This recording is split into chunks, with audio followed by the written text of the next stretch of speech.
Pensando em Teologia vai tratar nesse momento a respeito de Jesus, homem. O Jesus que era tocado, Jesus que tocava. Um Jesus pouco falado muitas das vezes.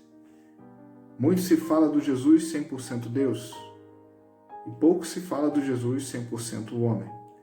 A união hipostática, 100% homem, 100% Deus. E tratar desse Jesus humano faz entendermos muito de quem é o nosso Deus. E para conversar sobre isso, vamos ter a oportunidade de aprender com Márcio Simão, doutor em teologia, pastor, e eu tenho certeza que será um grande aprendizado. Em teologia, está tendo o prazer de ter o Márcio aqui conosco, pastor Márcio Simão. Muito obrigado por você estar com a gente aqui, essa oportunidade maravilhosa que você está concedendo a gente. Eu que agradeço o convite, Fernando, obrigado mesmo pelo convite. É sempre bom falar de teologia e partilhar, né, esse conhecimento que a gente aprende enquanto ensina e ensina enquanto aprende. Então, essa relação é muito boa. Então, obrigado pelo convite. Legal. Nossa proposta é conversar sobre esse Jesus, esse Deus, que é 100% homem.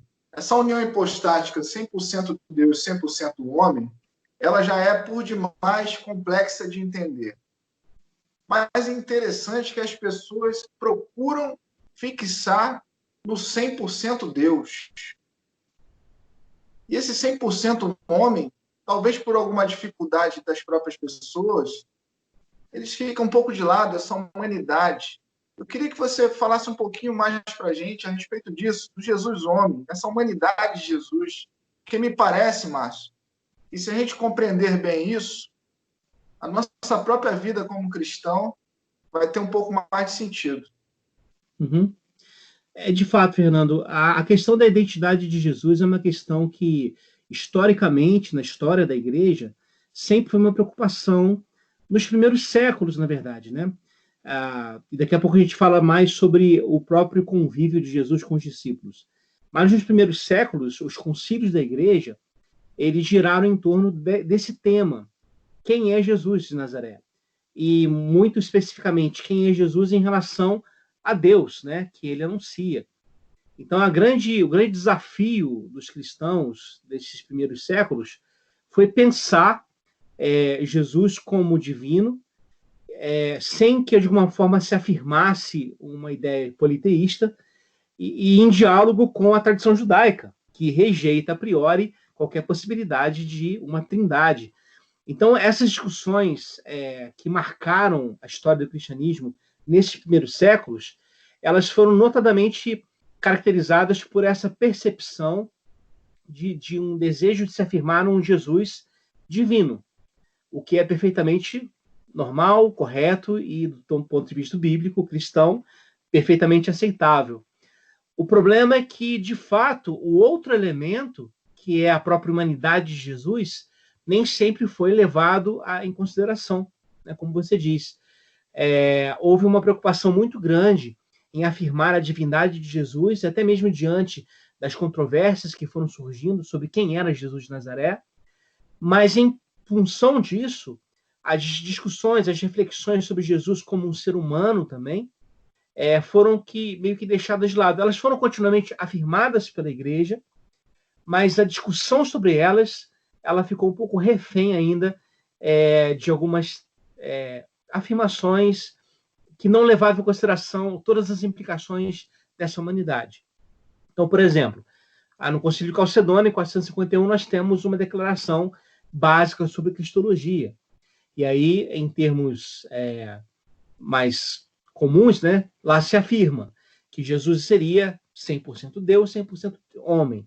Ou seja, integralmente divino e integralmente humano. Mas do século IV para o nosso século XXI, muita coisa se passou e muitas descobertas sobre o que é ser humano, sobre a antropologia, foram feitas. E nem sempre a igreja conseguiu levar em consideração essas descobertas na discussão cristológica. Então, acho que nesse sentido, pensar esse tema, né, ou repensar Jesus, também a partir da sua humanidade, nos ajudaria a atualizar a sua própria mensagem para hoje. acho que seria um elemento importante que a gente talvez tenha perdido historicamente, né? Acho que seria mais ou menos, a primeira fala seria mais ou menos isso.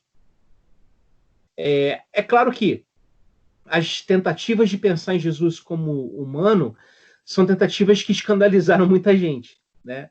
A grande dificuldade de se falar em Jesus humano, por exemplo, ficou marcada nos evangelhos apócrifos, né? Os evangelhos da infância de Jesus, nos quais você tem um Jesus que desde criança já sabe exatamente quem é, qual é a sua missão, né? O que ele tem que fazer.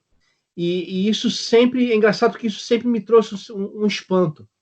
Eu me lembro, por exemplo, de estar ouvindo uma pregação certa vez, e o pastor dizia o seguinte na pregação: eu consigo imaginar, meus irmãos, Jesus com 6 anos de idade, na oficina de José, seu pai, fazendo uma cruz de madeira, o que por si só já é um absurdo, né? Um judeu fazendo uma cruz, mas ele dizia, fazendo uma cruz, e enquanto fazia a cruz, olhava para a cruz e pensava, um dia eu estarei aí pendurado em você.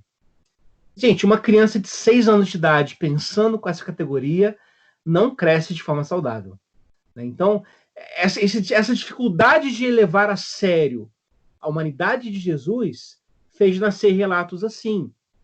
Os relatos em que um Jesus criança faz milagres diante dos fariseus e os espanta, ou então José, o seu pai, né, entrega Jesus para um tutor, para que o tutor explique, ele ensine a ele o alfabeto grego, e aí quando o tutor começa a ensinar, Jesus lá nos seus 5, 6 anos, olha para o professor e diz, você não entende nem o que é o alfa e queres me ensinar o beta?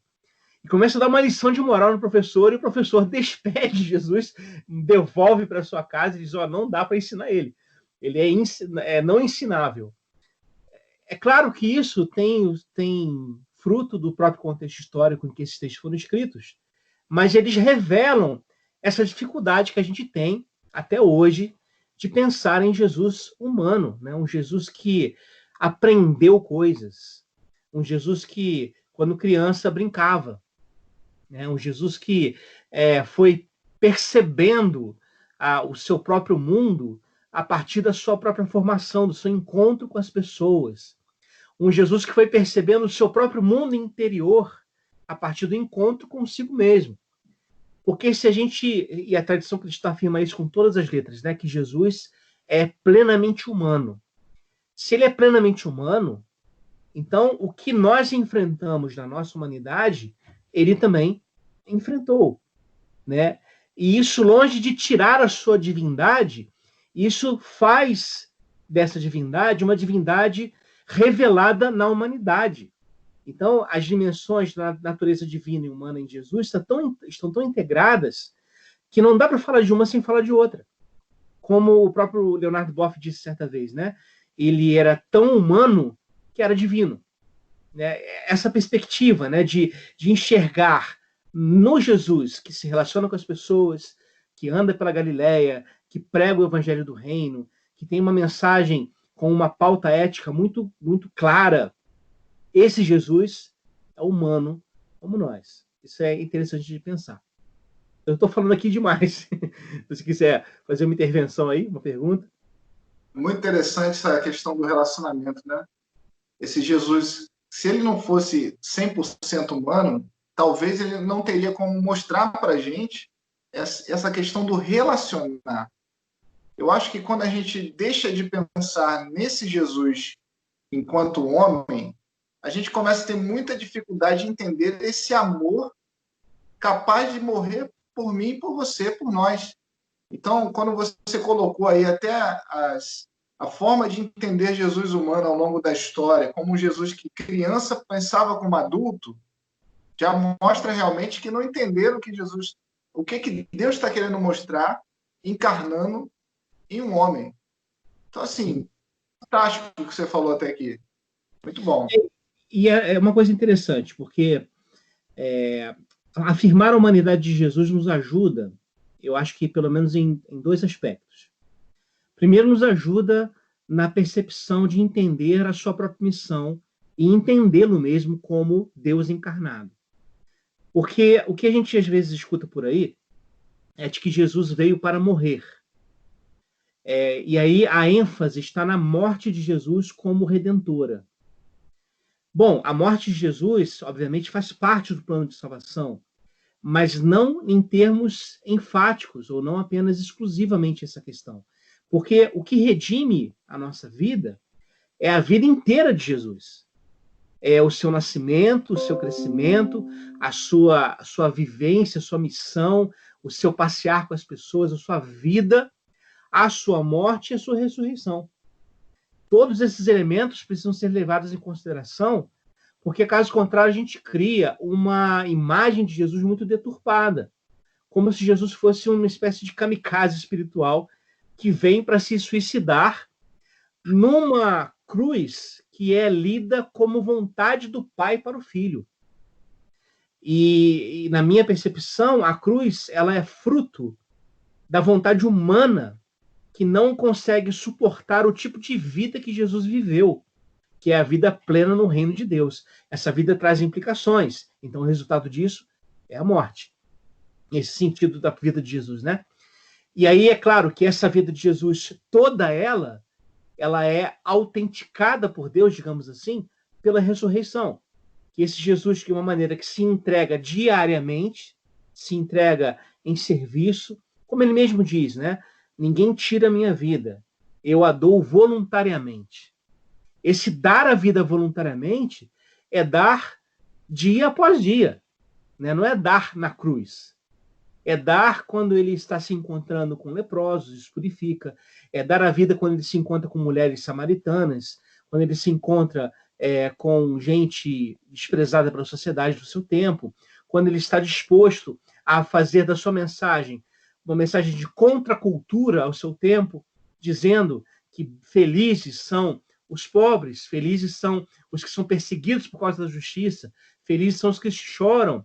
Uma leitura que está na contramão, né, inclusive da nossa sociedade contemporânea, e ao fazer tudo isso, ele está se dando, entregando a sua vida voluntariamente. E essa vida, essa entrega voluntária, atinge o seu clímax na cruz do Calvário. Então, acho que essa é a leitura, porque senão, como eu disse, se a gente enfatizar apenas esse aspecto divino de Jesus, e não levar em consideração a sua humanidade, a gente faz de Jesus uma espécie de divindade que não toca o humano.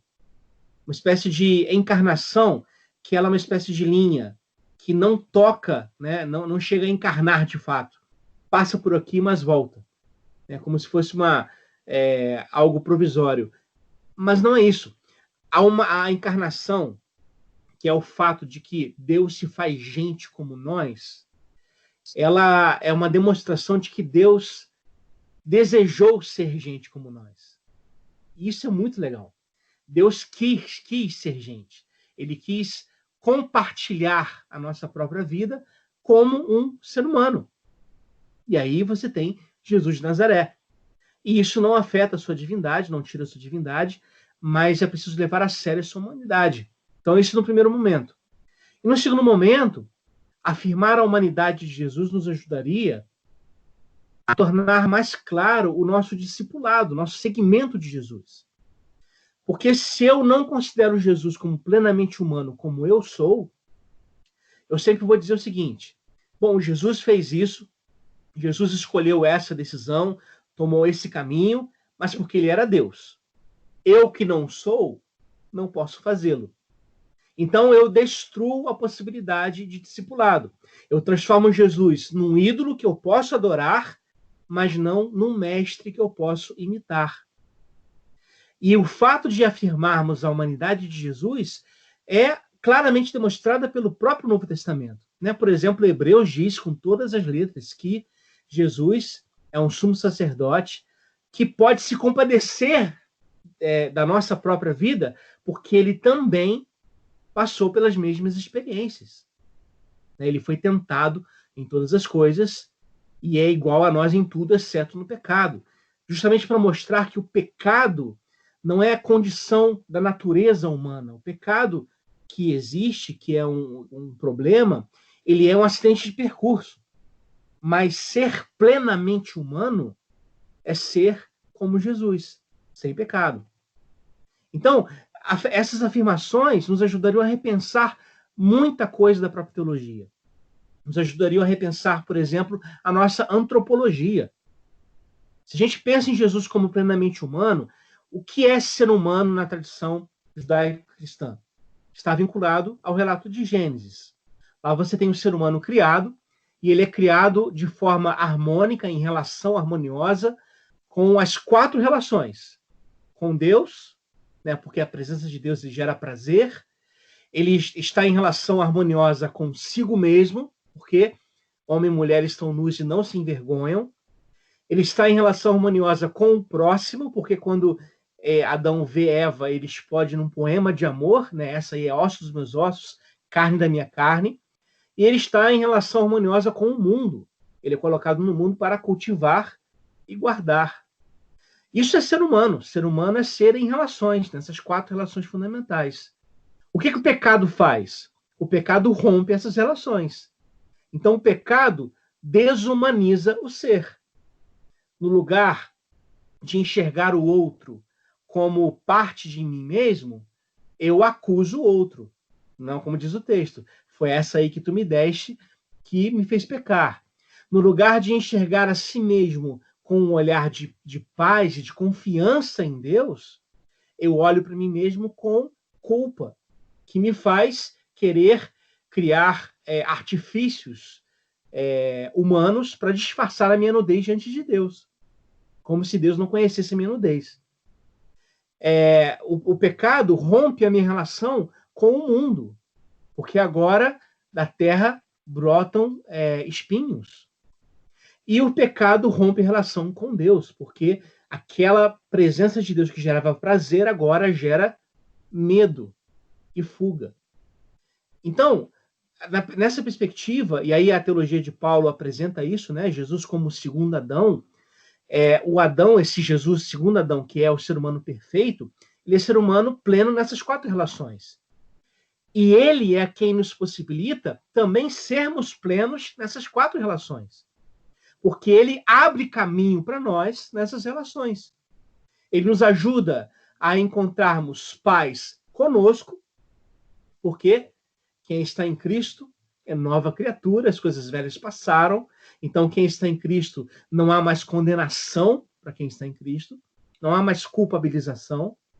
Eu posso viver em paz comigo, o que é uma coisa boa, porque se eu viver em guerra comigo mesmo, quando eu vou falar com o outro, eu vou levar guerra para o outro também. Então, eu preciso manter essa paz comigo mesmo. Cristo me proporciona essa paz, essa harmonia com o meu próximo, porque eu sou chamado a amar ao próximo como a mim mesmo. Ele proporciona essa harmonia com a própria criação, porque nós também fazemos parte desse espaço que aguarda a plena redenção que há de ser revelada, e, obviamente, com o próprio Deus. Jesus é, como ele mesmo diz, o caminho, a verdade e a vida para Deus. Então, essa relação com Deus não nos torna menos humanos. Ao contrário, quanto mais próximos de Jesus nós estamos, mais humanos nós nos tornamos nas nossas relações com as pessoas, com o mundo, conosco e com Deus. Então, perceba que reconhecer e afirmar a humanidade de Deus em Jesus abre um caminho de desenvolvimento da nossa espiritualidade, que não é a espiritualidade que nega ou rejeita o nosso mundo ou as nossas relações. Ao contrário, planifica essas relações. E aí a gente tem a abertura para muita coisa. Se Jesus é Deus encarnado, Deus feito gente, inserido na história humana, então a história é lugar de revelação de Deus. Se Jesus está entranhado nesse chão, se ele tem um corpo como o nosso, então a corporalidade também é interesse de Deus. O prazer do corpo é algo que Deus deseja que nós tenhamos. A felicidade humana está presente aí. O mundo é santificado pela encarnação. Eu acho isso muito legal. Né? Abre para a gente um leque de possibilidades muito grande. Interessante que eu percebo, Márcio, assim, que há muita dificuldade da parte de muitos zelosos cristãos em entender isso que você está falando e ver a beleza disso. Parece que quando a gente fala da questão de Deus, olhando Jesus, eu gosto sempre de dizer que o meu Deus se chama Jesus. Isso. Porque até quando eu leio a Bíblia, se eu não olhar a Bíblia com o olhar de Jesus, e aí o pastor Fernando, o teólogo Fernando, eu adoto esta visão que eu preciso ler todo o texto bíblico com o olhar de Cristo. Porque senão eu não consigo diferenciar esse Deus dos outros deuses da história. Por acaso eu também sou historiador e eu percebo o padrão de muitos deuses, um Deus que é santo, todo correto, puro, um Deus que é justo, que tem algum padrão de justiça, de alguma maneira, em todos os povos tem algum padrão de justiça esse Deus, questionável ou não, mas existe um padrão de fazer justiça, mas não há um relato de um Deus tão amoroso quanto o nosso. Se você comparar o que Jesus demonstra ser como Deus, realmente, se eu não conseguir atravessar essa linha de olhar para Deus, o Deus de Jesus, eu não consigo entender o Evangelho. Mas parece que as pessoas, às vezes, têm uma dificuldade de enxergar isso sem entrar numa heresia. Sim. Parece um temor, como você bem disse no início, um temor de tirar a divindade de Deus por afirmar que Deus sorria, Deus chorava. Olha, é o que você falou. Olhar para Jesus é olhar para o Deus que se revela no Evangelho. E isso é muito claro. O Evangelho de João, ele talvez seja a base teológica principal para essa afirmação. Porque lá no início, no prólogo do Evangelho, ele começa dizendo, né? No princípio era a palavra, o Logos, e a palavra estava com Deus, e a palavra era Deus. E aí diz lá no versículo 14, e a palavra se fez carne, se fez sarx, fraqueza, e habitou entre nós, né? Ou seja, construiu o tabernáculo entre nós, cheio de graça e de verdade. Aí diz lá o Evangelho, ninguém jamais viu a Deus. O Deus unigênito é quem o revelou a nós. Então, na lógica do Evangelho de Joanino, nós enxergamos Deus em Jesus e somente em Jesus.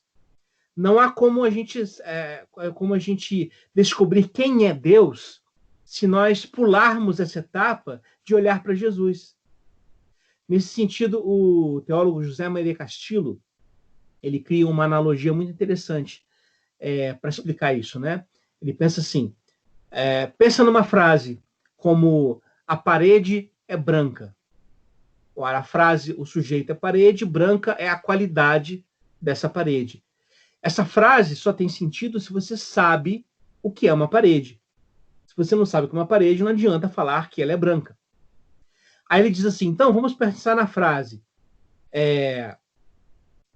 Como ele fala, né? Jesus é Deus. Bom, nessa frase, o substantivo é Jesus e Deus é a qualidade desse Jesus. Ele diz, essa frase está correta, mas é incompleta. Por quê? Porque ela parte de um pressuposto de que nós já sabemos quem é Deus e estamos dizendo que Jesus é esse Deus que nós já imaginamos ser. Só que nós só sabemos quem é Deus em Jesus. Então ele diz, vamos inverter essa frase. Além de dizer Jesus é Deus, o que está correto, mas vamos dizer também, Deus é Jesus de Nazaré. Porque aí o que acontece? Eu tenho uma ideia de Deus, uma imagem de Deus, e eu estou qualificando essa imagem a partir de uma pessoa, Jesus de Nazaré. Quando eu olho para Jesus de Nazaré, então, eu estou olhando para Deus agindo. Então, se eu quero saber como Deus lida com pecadores, pegos em flagrante, é só buscar no Evangelho e perceber como Jesus lidou com essas pessoas. Como Deus lida com hipócritas religiosos. Olha para o Evangelho e você vai perceber como Jesus lida com essas pessoas. Então, a chave hermenêutica da nossa vida e também para a própria Bíblia só pode ser o Logos encarnado. Ou seja, a palavra encarnada é critério de leitura para a palavra escrita. Nós lemos a Bíblia a partir do olhar de Jesus de Nazaré. Porque se a gente não faz isso, a gente vai estar lendo a Bíblia a partir de qualquer imagem divina que a gente tenha criado ao longo da nossa vida, por N influências, e o resultado disso vai ser muito problemático para as pessoas que nos cercam. Porque a gente tem noções, na verdade, de Deus que vêm da filosofia grega, que vêm de encontros com religiões de mistério, que vêm de outras inúmeras tradições familiares. E isso tudo vai montando na nossa cabeça uma ideia de divindade meio Frankenstein, né? Muito falsa nesse sentido. Só que se a gente não corrige essa imagem a partir da lente cristológica, a gente vai acabar entendendo que é preciso defender essa imagem com unhas e dentes. E aí é muito problemático, né? Vou dar um exemplo bíblico aqui do que eu estou falando. Jesus está encaminhando para Jerusalém, e aí no caminho tem que passar por uma aldeia de Samaria, né, de samaritanos. Os samaritanos, evidentemente, com aquela briga secular com os judeus, não querem que ele passe por lá, rejeitam Jesus. Aí você tem os discípulos de Jesus, né, Tiago e João, que conversam com Jesus e falam: Senhor, queres que a gente ore para que fogo do céu caia e consuma essas pessoas? Ora, essa ideia de fogo do céu caindo é uma ideia bíblica. Está lá presente no relato de Elias, no Monte Carmelo, quando Elias mata mais de 450 profetas de Baal. Ora, então ali é uma ideia de divindade violenta. O que os discípulos estão fazendo é o seguinte: vamos agir com esses samaritanos a partir desta imagem mental que nós temos. Só que Jesus diz: vocês não sabem de que espírito vocês são. Eu não vim para destruir as pessoas, eu vim para salvá-las. Essa correção de Jesus é o que nós precisamos a cada dia. A gente precisa, de fato, e nesse sentido é uma experiência pessoal mesmo, né? Pedir a Deus que venha no Espírito do próprio Cristo e nos ajude a distinguir Jesus de Nazaré, para tê-lo como lente de interpretação. Porque senão os resultados serão muito problemáticos, muito tristes, né? O Rubem Alves, num livrinho chamado um livro sobre encarnação, sobre ressurreição, ele diz assim: a humanidade de Deus nos escandaliza. Isso mesmo, a humanidade de Deus, coisa que os primeiros cristãos descobriram com espanto. Corrijam-me. Não é que eles tenham descoberto a humanidade de Deus como algo além do que falar, né, sobre as suas reflexões teológicas e então tenham virado cristãos. Não. Foi quando eles perceberam que, eles viraram cristãos quando perceberam que para falar de Deus era preciso deixar de falar de Deus e falar de um homem, uma vida, Jesus de Nazaré. Foi aí que eles ficaram cristãos.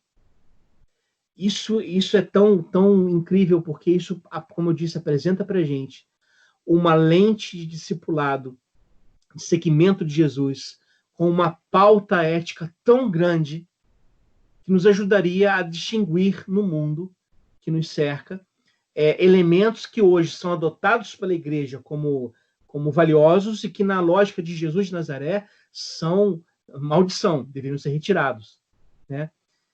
No Evangelho de João, o texto continua: ninguém jamais viu a Deus, né? Apenas o Deus unigênito quem revelou a nós.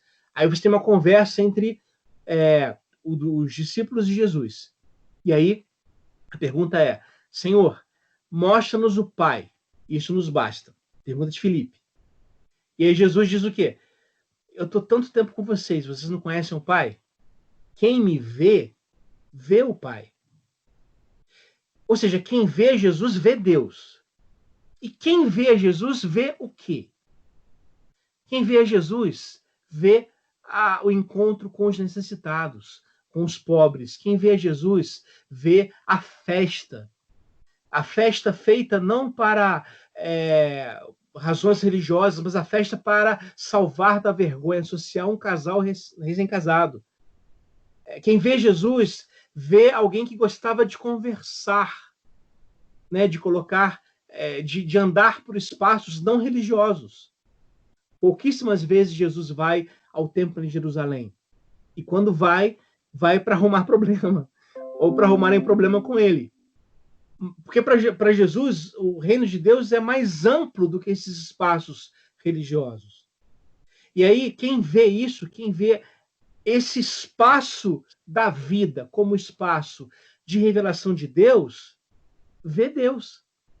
Né? Quem vê Jesus, então, como disse, batendo papo, com nenhuma preocupação evangelística, mas apenas para trocar conversa, né? Para colocar o papo em dia, vê Deus. Olha que coisa. A gente, nas nossas relações com Deus, como igreja, nós aprisionamos o sagrado, muitas vezes, dentro das nossas instituições ou das nossas liturgias ou doutrinas. Como se Deus coubesse naquele espaço e não nos outros. Mas na perspectiva de Jesus, o mundo inteiro é lugar de revelação de Deus.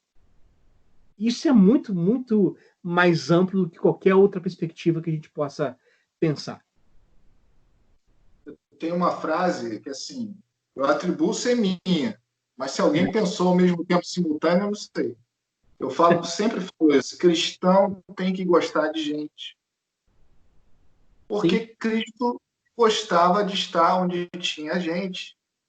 E é muito interessante o que você falou, porque parece que qualquer coincidência não é mera coincidência nesse tempo. Na verdade, não tem coincidência a atitude de alguns cristãos e até zelosos que não conseguem enxergar esse Jesus. Por isso, eu gosto sempre de destacar a questão do amor. Esse Deus que perdoa, que ama, que tem misericórdia. Há muitos zelosos cristãos nesse tempo, isso não é mera coincidência, que não conseguem enxergar esse Deus e, por conta disso, tem afastado esse Deus que nós estamos conversando de muita gente. Por quê?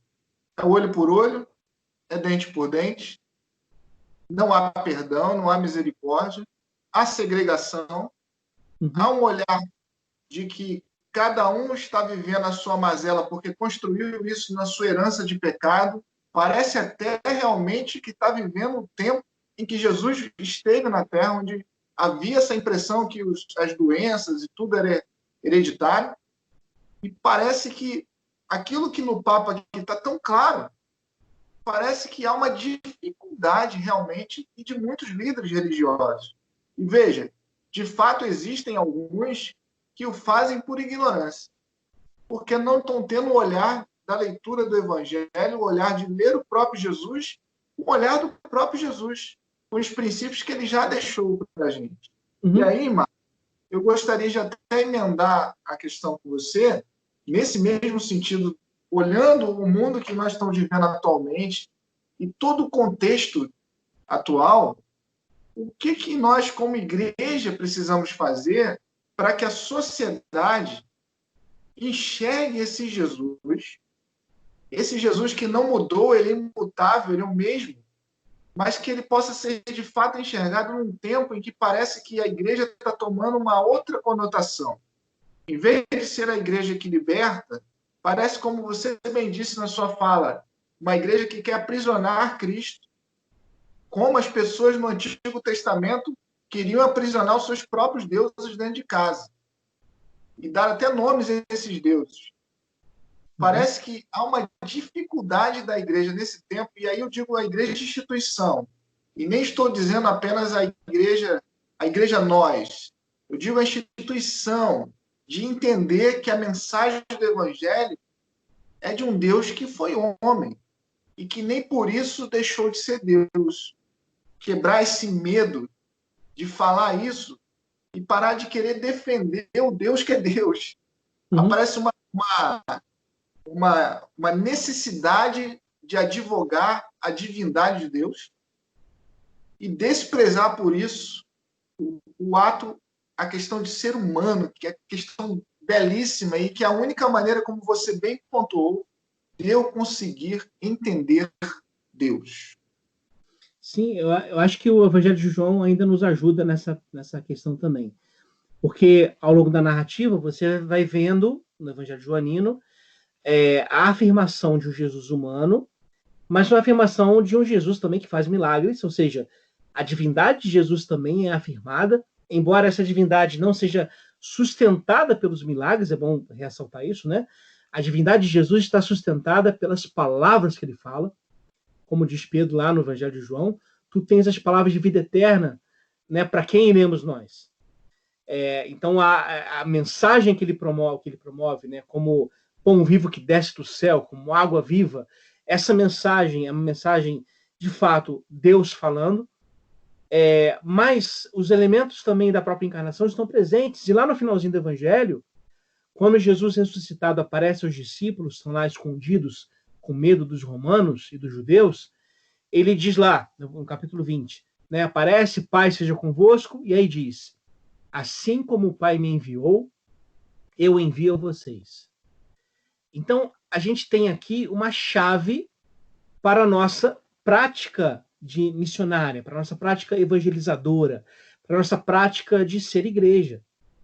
É assim como, ou seja, é olhar para a forma como o Pai enviou a Jesus e reproduzirmos essa forma na nossa existência como igreja hoje.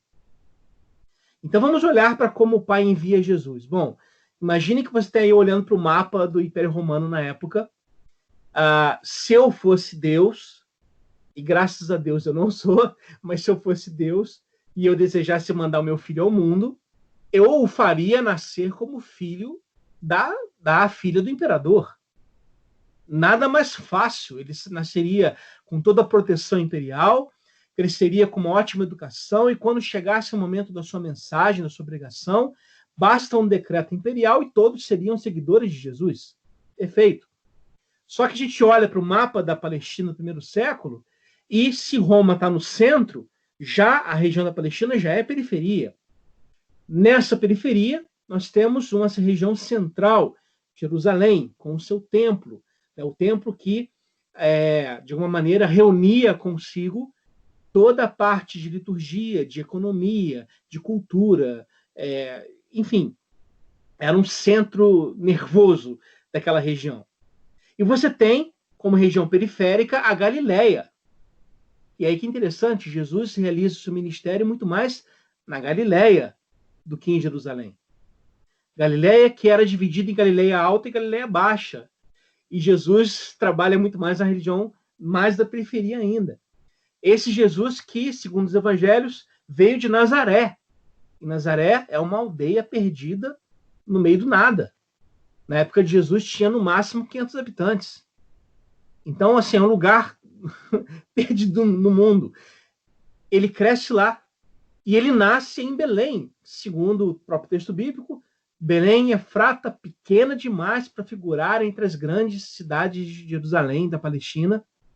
E lá em Belém, ele é colocado entre animais num coxo. Isso é a periferia da periferia da periferia da periferia. Deus, quando escolhe encarnar em Jesus, quando Jesus vem enviado, ele é enviado para a periferia do mundo. Olha que coisa. Então vamos lá. Nós somos enviados ao mundo assim como o Pai enviou a Jesus. Qual seria então o nosso lugar enquanto igreja? As periferias do mundo. Não há espaço para uma igreja que se propõe servir a Jesus e que se curva a projetos de poder. Não há espaço para isso. Porque quem busca o poder há de se corromper na busca pelo poder. Martin Luther King já dizia isso com toda clareza. Todo poder corrompe e o poder absoluto corrompe de forma absoluta. Então, não flertar com o poder econômico, poder social, poder político, poder midiático, é a nossa vocação enquanto servos e servas de Jesus de Nazaré. Porque nós servimos um Messias que não tinha onde reclinar a cabeça. Nós servimos um Messias que era seguido por uma multidão de pobres, de gente faminta, de ladrões, de prostitutas, de gente que era desconsiderada pela religião do seu tempo. Pois bem, é esse Deus que nós servimos. E então, os locais onde Jesus escolheu estar são os locais que nós precisamos desejar estar. E os locais que ele não quis estar são os locais que nós precisamos rejeitar também. Diante de Jerusalém, diante do templo de Jerusalém, tem dois caminhos. Um leva ao templo e outro leva ao aquele pórtico onde havia uma multidão de enfermos, o tanque de Betesda. Jesus escolhe ir em direção ao tanque de Betesda. Num dia de festa religiosa, ele escolhe não estar no templo e ir se encontrar com gente que precisa. Ora, eis aí a nossa chave de missão. Eis aí a nossa pauta de ação, de transformação. E aí que está uma coisa interessante. Ao vivermos assim, né, você falou sobre a igreja. O desafio da igreja hoje, para mim, é o seguinte. É o desafio, na verdade, que sempre foi esse desafio, travestido de formas diferentes ao longo da história. O desafio é ser semelhante a Jesus de Nazaré. Agir como ele agiu, tomar as atitudes que ele tomou, escolher as escolhas que ele escolheu. Essa seria nosso caminho. E ao fazermos isso, o resultado que é descrito lá no livro de Atos, né, da igreja que vive em partilha, que está aberta ao mundo, está solidária ao mundo, uma igreja que, inclusive, aceita nas suas fileiras gente de outras nações falando sobre Deus nas suas próprias línguas, uma inclusão ao máximo. Esse projeto de ser igreja faz com que, segundo o livro de Atos diga, faz com que as pessoas na igreja caíam nas graças do povo. Ou seja, as pessoas simpatizavam com a igreja. Olha, Fernando, eu olho hoje e eu tenho assim uma profunda tristeza e vergonha por perceber que grande parte da igreja, e é claro que há aqui exceções, sempre há exceções, sempre haverá os 7.000 joelhos que não se dobraram a Baal, mas eu vejo com tristeza e vergonha, né, vergonha alheia, algumas escolhas que boa parte da igreja evangélica brasileira está fazendo. Porque essa igreja está atraindo para si um nível de acusação tão grande que a palavra de Paulo aos Romanos se concretiza no nosso meio. Ó brasileiros, o nome de Deus é blasfemado entre os gentios por vossa causa, igreja brasileira. E isso é muito, muito terrível de perceber. E perceber que as pessoas estão, de fato, com dificuldades de compreender o que é o Evangelho. Porque o Evangelho é libertador, é liberdade, é leveza de vida, é caminhar junto a Jesus, nos caminhos que Jesus escolheu caminhar. E esses caminhos não são os caminhos dos palácios reais. Não são. São os caminhos de quem não tem vez na vida. Por quê? Porque eles são melhores? Não, porque eles precisam mais. Por isso que Jesus diz com todas as letras, o reino de Deus é dos pobres. Não porque eles sejam melhores, mas porque eles precisam.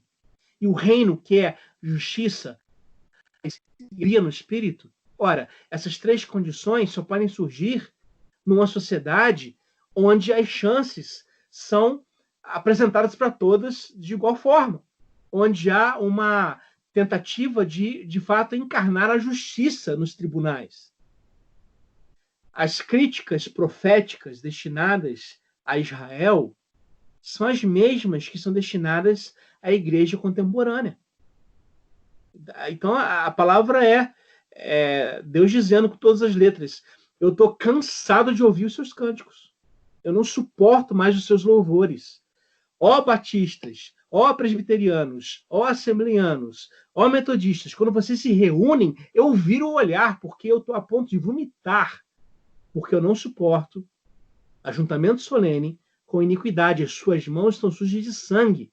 Mas em que as nossas mãos estão sujas de sangue? O sangue das viúvas, dos órfãos, dos levitas, dos oprimidos, que a gente não está agindo para cuidar. Então, eu acho que essa informação de que o nosso jeito de ser precisa ser o jeito que Jesus viveu, ou seja, nós somos chamados a encarnar no mundo, como Jesus também encarnou, nós somos chamados a praticar a kenosis, o esvaziamento. O apóstolo Paulo diz lá em Filipenses que nós devemos ter em nós o mesmo sentimento que houve em Cristo Jesus, que subsistindo na forma de Deus, não julgou por usurpação ser igual a Deus, mas se esvaziou, assumindo figura humana, e a si mesmo se humilhou, sendo obediente até a morte, morte de cruz. É um caminho descendente. Depois, o nome de Jesus é glorificado por Deus, no caminho ascendente. Mas esse caminho ascendente, ele é precedido pelo caminho descendente. Esse é o nosso caminho. Essa é a nossa vocação.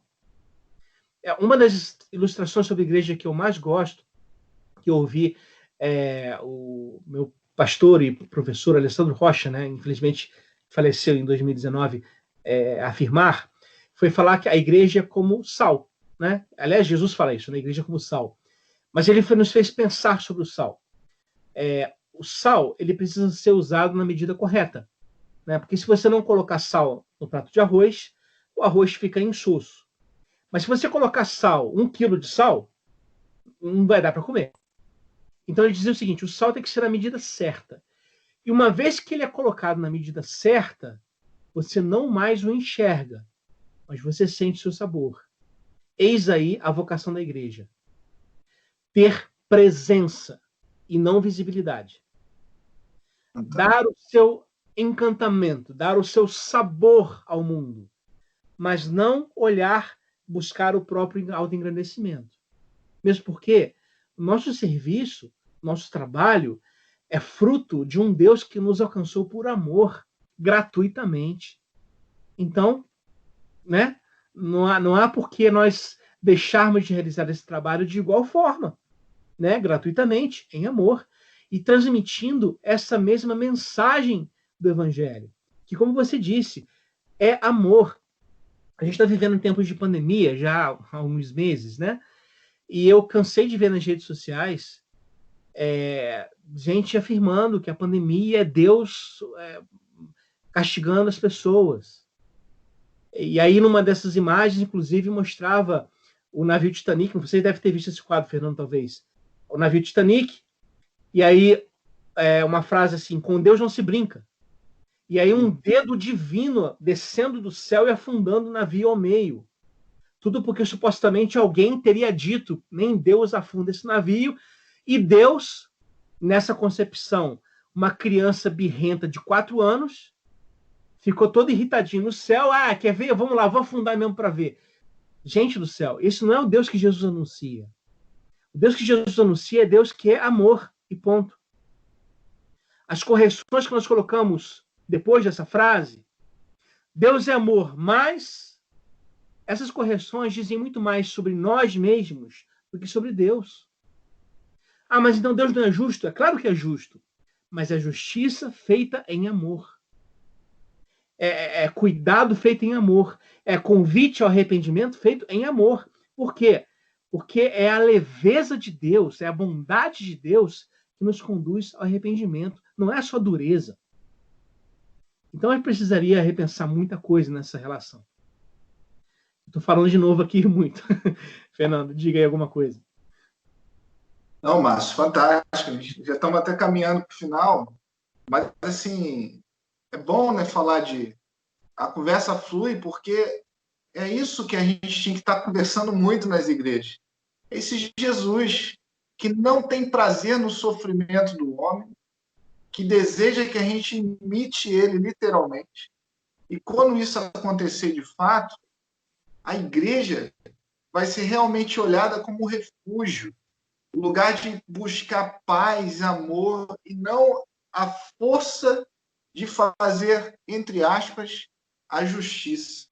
Porque quem faz a justiça é Deus. E ele não deu ordem para a gente fazer a justiça, ele deu ordem para a gente amar. A partir desse amor, nós seremos justos, nós seremos santos, e o mundo será melhor, né? Com certeza. Porque, no fundo, a gente não crê, a gente que eu digo, a gente em geral, né? A gente não crê na força do amor. O amor é, de fato, o poder mais poderoso do universo. Mas ele é justamente poderoso porque ele não se impõe com violência. Ele convida. Ele é um convite, uma relação. O amor, como diz lá o autor de Cantares, ele é forte como a morte. Mas ele pode ser rejeitado. Quem ama, inclusive, abre-se a possibilidade de ser rejeitado. Né? Abre o braço e recebe um não pela frente. E quantas vezes na história do judaísmo de Israel, por exemplo, Deus não recebeu um não pela frente por parte do seu povo? E aí você tem lá uma descrição maravilhosa do profeta Oséias, quando afirma, Deus dizendo, eu fui para com Israel como alguém que ensinava a andar. Eu me inclinei para dar de comer a Israel. Mas quanto mais ele crescia, mais se afastava de mim. E aí começou a queimar incenso a Balaíns, a ser infiel. E aí diz lá, Deus pelo profeta, então o que eu vou fazer? Ele não vai voltar para o Egito, mas a Síria vai ser o seu rei. Ou seja, vai vir espada, porque esse povo é duro. Mas ao mesmo tempo, quase no mesmo momento, Deus, e essa cena é muito belíssima, Deus diz assim, mas como que eu ia te fazer isso, ó Israel? Porque as minhas entranhas se contorcem dentro de mim. E porque eu sou Deus e não homem, eu não voltarei em ira. Ou seja, ele vai agir com misericórdia.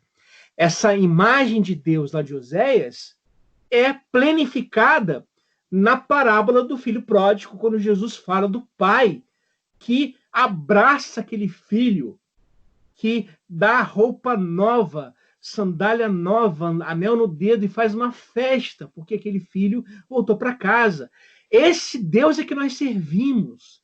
E se a gente conseguir, de verdade, encarnar essa realidade em nós, a alegria e a leveza da nossa vida será o nosso melhor testemunho para levar as outras pessoas também a se encontrar com esse Deus.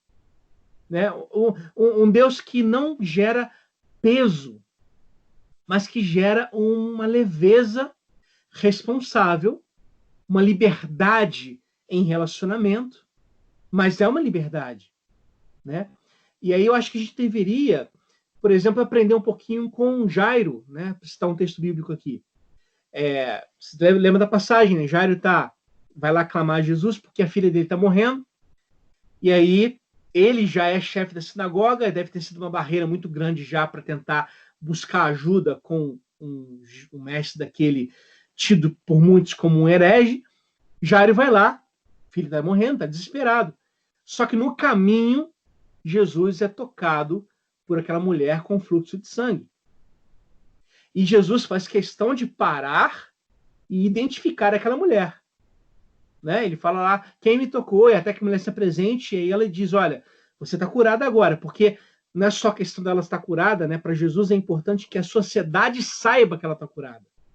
Então, está todo mundo sabendo agora. Só que olha só para Jairo. Jairo passou a vida inteira pregando sobre Levítico, ou Deuteronômio, que dizia das leis de purificação. Então, se alguém está com fluxo de sangue, se alguma pessoa tocar nessa pessoa, essa pessoa que tocou está impura, tem que passar lá 7 dias se purificando antes de fazer qualquer coisa. Olha a cabeça de Jairo pensando, então, eu imagino, né? Acabou, minha filha está morta. Essa mulher acabou de estragar a chance que eu tinha, porque Jesus agora está impuro e não vai poder fazer nada.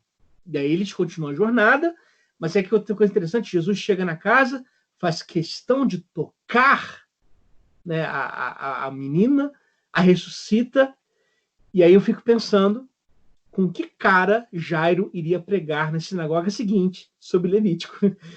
Porque isso é a ideia. Quando a gente se encontra com Jesus, a nossa hermenêutica muda, a nossa interpretação muda, e a gente passa a ler a Bíblia a partir desse olhar do próprio Jesus de Nazaré. Márcio, fantástico. Eu ficaria aqui horas conversando com você e eu tenho certeza que o material que a gente produziu nesse momento com essa conversa vai abençoar muitas vidas. Amém. E tomara Deus, tomara que o Espírito Santo realmente aumente as fileiras de homens e mulheres que, com coragem, anunciem esse Jesus que é humano, esse Deus encarnado, e voluntariamente, por um favor imerecido nosso, é graça, é graça. Ele se apresenta e fala, olha aqui, eu sou Jesus. É só me seguir, me imita. Uhum. E, como você bem disse nesses minutos maravilhosos aí, a gente tem tudo para fazer o coração de Deus se alegrar. Basta a gente obedecer naquilo que Ele mandou, amar como Ele amou. Márcio, obrigado de coração. E a gente vai se encontrar mais vezes aí. Com certeza, Fernando. Obrigado pelo convite mais uma vez, tá bom? Valeu. Estou à disposição, né, para conversar sobre outros assuntos. Né? Quando tivermos eventos lá no curso de teologia, lá da Unigra Rio também, você já está previamente convidado, né, a participar e dar palestras, etc. A gente pode marcar coisas assim, tá bom? Então, obrigado mais uma vez. Obrigadão. A paz. A paz.